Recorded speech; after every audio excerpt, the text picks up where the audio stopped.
আসন্ন ডাকসু নির্বাচনে ছাত্র শিবিরকে ঘিরে রাজনৈতিক অঙ্গনে নতুন করে উত্তেজনা দেখা দিয়েছে।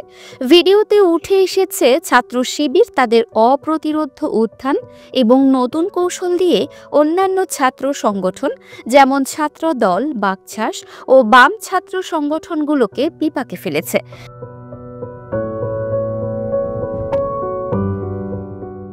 তাদের কৌশল এবং প্রার্থী নির্বাচন দেখে প্রতিদ্বন্দ্বী সংগঠনগুলো রীতিমতো হতবাক।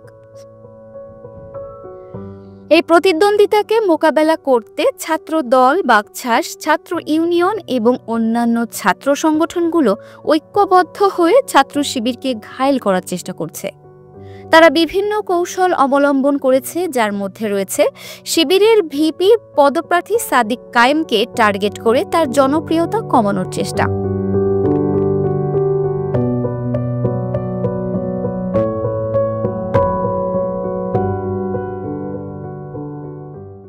ছাত্র শিবিরকে গুপ্ত সংগঠন ও ছাত্রলীগের লুঙ্গি দলের সংগঠন হিসেবে আখ্যায়িত করা।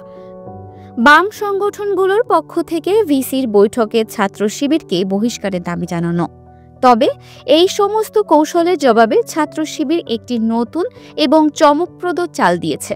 তারা দাবি জানিয়েছে যে ডাকসু নির্বাচনে অংশগ্রহণকারী সকল প্রার্থীর জন্য ডোপ টেস্ট বাধ্যতামূলক করতে হবে।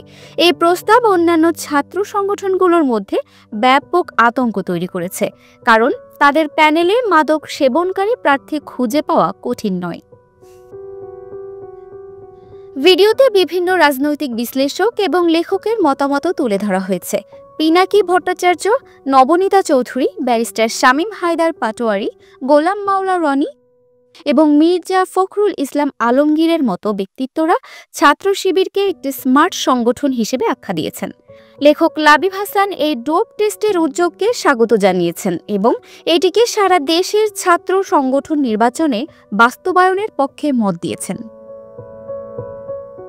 এই পুরো ঘটনাটি আসন্ন ডাকসু নির্বাচনকে আরও আকর্ষণীয় এবং প্রতিদ্বন্দ্বিতামূলক করে তুলেছে।